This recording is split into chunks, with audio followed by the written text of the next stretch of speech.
तुर्की का पाकिस्तान के साथ लगातार देने और भारत को तोड़ने की चाहत के पीछे कई कारण हैं। ऐतिहासिक रूप से दोनों देशों के बीच गहरे धार्मिक और सांस्कृतिक संबंध रहे हैं, जो उन्हें एक दूसरे के करीब लाते हैं। पाकिस्तान के निर्माण के बाद से ही तुर्की ने कश्मीर के मुद्दे पर हमेशा पाकिस्तान का समर्थन किया है, जिसे भारत अपने आंतरिक मामले के रूप में दिखता है।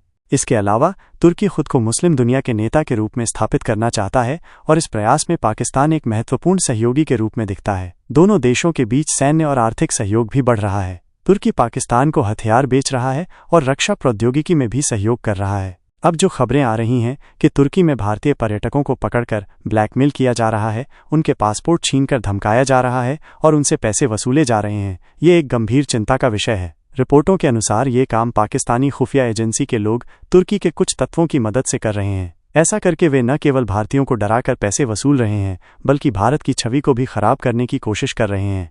यह स्थिति और भी चिंताजनक इसलिए है क्योंकि तुर्की ने कभी भी इन गतिविधियों पर लगाम लगाने के लिए कोई ठोस कदम नहीं उठाया है। इससे ये संदेह और गहरा होता है कि कहीं न कहीं तुर्की सरकार का भी मौन समर्थन इन तत्वों को प्राप्त है। भारतीय नागरिकों को अब इस खतरे को गंभीरता से समझना होगा। तुर्की अब घूमने के लिए सुरक्षित जगह नहीं रह गया है। वहां जाना न केवल आर्थिक रूप से नुकसानदायक हो सकता है, बल्कि जानलेवा भी साबित हो सकता है। हमारी सरकार को भी इस मामले पर सख्त कार्रवाई करनी चाहिए और अपने नागरिकों की सुरक्षा सुनिश्चित करनी चाहिए। विश्वासघात की धरती, अपनों का अपमान। मेरे प्यारे भारतवासियों, ऐसे घाव के बारे में बात करना चाहता हूं जो गहरा है और रिस रहा है। ये घाव है तुर्की का विश्वासघात। हमने उन्हें अपना माना, मुश्किल घड़ी में उनकी मदद की, लेकिन बदले में उन्होंने हमें क्या दिया? हमारी पीठ में छुरा घोंपा। जब तुर्की में भूकंप आया था, तब भारत ने बिना किसी स्वार्थ के, बिना किसी हिचकिचाहट के अपनी मदद का हाथ बढ़ाया था। हमने अपनी दवाइयां, अपने डॉक्टर, अपनी राहत सामग्री भेजी थी। हमने उनके दुख में अपना दुख महसूस किया था। हमारी संस्कृति तो यही सिखाती है, वसुधैव कुटुंबकम, यानी पूरा विश्व एक परिवार है। लेकिन तुर्की ने हमारी इस उदारता का कैसा सिला दिया।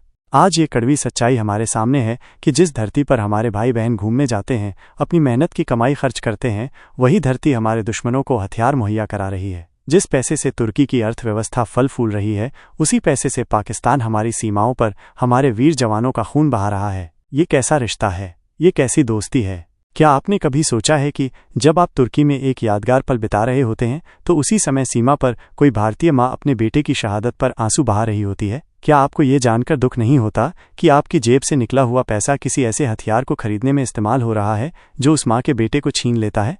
हमें आंखें खोलनी होंगी। हमें समझना होगा कि हर चमकती हुई चीज सोना नहीं होती। तुर्की कभी भी भारत का सच्चा दोस्त नहीं रहा। उनके दिल में कुछ और ही पल रहा है। उनकी नीतियां, उनके बयान, उनकी हरकतें सब इस बात का प्रमाण हैं कि वे पाकिस्तान के साथ खड़े हैं, भारत के खिलाफ साजिशें रच रहे हैं।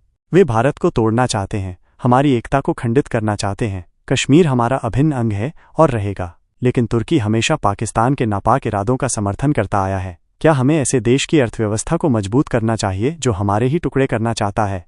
मैं आपसे अपील करता हूं, मेरे देश के भाइयों और बहनों, अब सोचने का वक्त आ गया है। अपनी छुट्टियों के लिए, अपने मनोरंजन के लिए ऐसे देशों को चुनें जो हमारे मित्र हैं, जो हमारी संस्कृति का सम्मान करते हैं, जो हमारी सुरक्षा के लिए खतरा नहीं बनते। दुनिया में घूमने के लिए बहुत सी खूबसूरत जगह हैं, ऐसे देश हैं जो भारत को अपना मानते हैं। क्यों न हम अपनी यात्राओं से उनकी अर्थव्यवस्था को बढ़ावा दें? ये सिर्फ पैसों की बात नहीं है, ये हमारे सम्मान की बात है, हमारे देश की सुरक्षा की बात है। जब हम किसी ऐसे देश में घूमने जाते हैं जो हमारे दुश्मन का साथ देता है, तो कहीं न कहीं हम अनजाने में ही उन्हें मजबूत कर रहे होते हैं। हमें एकजुट होकर यह संदेश देना होगा कि भारत अपने सम्मान से समझौता नहीं करेगा। हम अपनी मेहनत की कमाई ऐसे देशों पर खर्च नहीं करेंगे जो हमारे ही खिलाफ साजिशें रच रहे हैं।